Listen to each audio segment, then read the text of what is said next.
Searching for leaders to unite us to succeed, not divide us to fail. Take Polly Williams, for example. She spent her last days bringing people of all stripes together to fight for underprivileged kids, helping give parents the freedom to choose schools that would help their kids succeed, not the ones the government forced on them. So in the face of this Ferguson violence, do we need more leaders like Polly Williams today? Hi, everybody. I'm David Asman. Welcome to Forbes on Fox. Let's go in focus with Steve Forbes, Rich Karlgaard, Sabrina Schaefer, along with John Tamny and Fox News contributor David Webb. David, you were spent about a week and a half in Ferguson. You just arrived from Ferguson. Was there anybody there spreading a message like we heard from Polly Williams? No, there wasn't, David, and that's a big problem. In August, I actually talked to some pastors who wanted to spread a similar message of peace, but when I asked them about education in the community, and education, as you know, leads to jobs, your ability to do the job, to get a job, they weren't talking much about that. Unfortunately, there wasn't a Polly Williams down there, and that is a tragic circumstance in that city right now.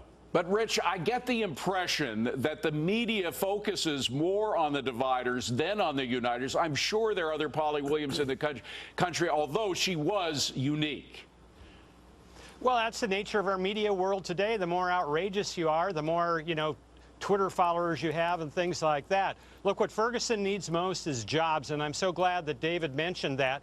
And to have jobs, you need employers, and what do employers want? They want people who will show up to work on time, who can read and write, who have the capacity to learn. Now, the public school system in poor areas like Ferguson is failing to produce people like that, and so we need creative alternative solutions such as those brought by Polly Williams. And, John, the creativity involved is so simple in a way. It's maybe difficult to achieve with the unions against it and so forth, but you just allow individual parents and students the dignity to make their own choices.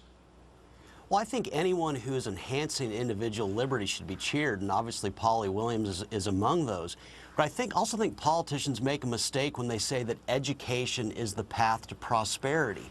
The reality is that hard work is how we prosper, and teachers can't teach us how to work hard. They can't teach us how to be entrepreneurs or how to thrive in the workplace. And so I almost think that we set expectations incorrectly in saying that if you go to school, you're going to succeed. That's not necessarily true. But, Steve, prosperity is one thing. Money is not the secret to the success of good education. We have spent billions of dollars. In fact, since 1980, the Department of Education, the Federal Department of Education, created in 1980, has spent $1.4 trillion.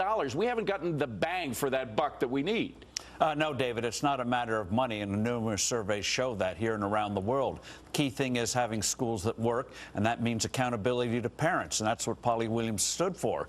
In this society, more than ever before, the real wealth of a society is the human mind, and kids at a young age have to learn to read, how to write, learn discipline, not to mention part-time jobs where they learn those basic things so they become valuable to employers.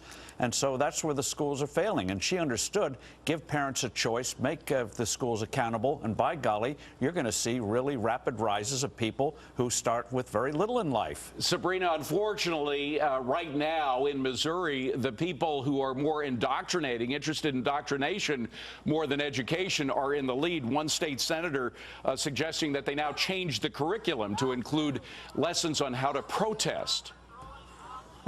This is just it's so insidious. And of course, I mean, the people to blame here are the Democratic Party and the teachers' unions. They are the ones who are standing in the way in real educational freedom. The fact is that our government-run schools are literally some of the most insidious parts of our progressive government bloats. The reality is, as Steve has said, as Rich has said, and I actually disagree a lot with John here, is that we want to be able to give people equal opportunity to access. And that's something that we simply don't have. And if we want to really get at the root causes of poverty, we absolutely have to expand educational freedom options. John, go ahead. It's tossed to you. Well, if you show me kids who are interested and parents who care, I will show you a good school. No doubt teachers' unions deserve some blame, but I think far more blame should be focused on kids who show up to school unprepared and who don't care, and parents who don't make them to do that. Vouchers are great, but they will not solve that problem, I don't think. David? There's so much I could throw in here, so I'll just hit it in bullet points, David. Yes, you have to have options. You have to have choice. This isn't just about vouchers. On top of that, the kids need to have a family that's a family structure, whether it's a blended family, mother, father. Who was Michael Brown before he got into that incident? It wasn't black or white. That's the accident of his birth. But who was he before he got into that incident where he decided to fight with a cop? On the education front, there's a simple example. I saw it in Ferguson. One gentleman walked by my Camry position, big sign above his head. He spelled the word liar, L-I-E-R. A big sign. This was something he took the time to write out, but he actually couldn't write a simple word correctly. So all these are elements, and yes, they're ideas that we need to push forward, whether it's the money in the backpack attached to the kid. Don't let the perfect be the enemy of the good. If you save 5%, 10%, next time you might save 12%. You do everything and you combine it and you localize it, which is where education is. Rich, I see you nodding your head yes. Go ahead.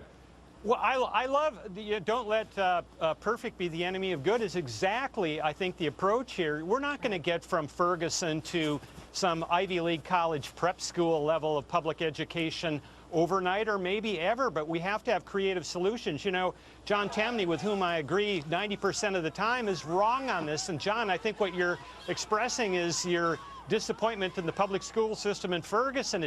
That does not impugn education. We need education. We need creative alternatives of the kind that Polly Williams brought. Sabrina, I don't want to make too big a leap here, but there is a connection, is there not, between what went on in Ferguson and what Polly Williams said needs to be done to prevent what happened in Ferguson? Absolutely. Look, as David said, as others have been saying, we have two things to deal with. We need to have actual family units that care and provide support for children, and then we also have to have opportunity for them to get education, and so that they can have an equal chance at life, right? So this is not rocket science. We just have bad policies in place in many instances.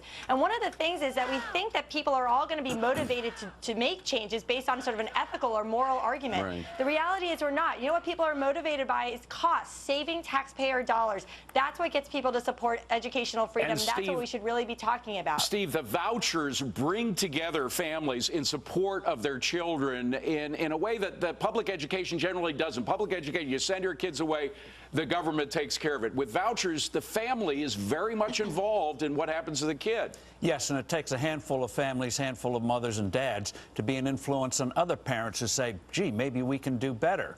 So it's not passivity. It brings about activity. You respond to the environment you're in. And kids, even if they come from a dysfunctional home, they go to a school where they're there most of the day, most of the summer. It's a refuge. They learn in spite of the background of the home front. So this is win-win all around, what Polly Williams understood. So, David, it's not, to come full circle, it's not a big leap to talk about Polly Williams, what she was doing, and talk about what's happening in Ferguson. It's absolutely not a big leap. Matter of fact, it's an important leap that we take. First of all, when you look at choice and the choice movement in America, vouchers, money in the backpack, other programs, they help the poor children. The people who are rich that have the money, they can afford the prep schools. And one other example, right by the Target parking lot where all the SAT trucks are, the satellite trucks, you go down Lucas and Hunt Drive Road, there is a beautiful prep school. Imagine if a kid in Ferguson had the money to take and go to that prep school because they had the background and they had the skill. What that would mean, that's one person who would have a bright future. Well, it costs $12,000 per student, average in America, to educate a student. If you gave the parents that money, allowed them to take it to those prep schools, I'm sure the kids would be much better off. David, thank you. Your voice was still a little hoarse from Ferguson. We appreciate you making the effort to get here. Tear gas.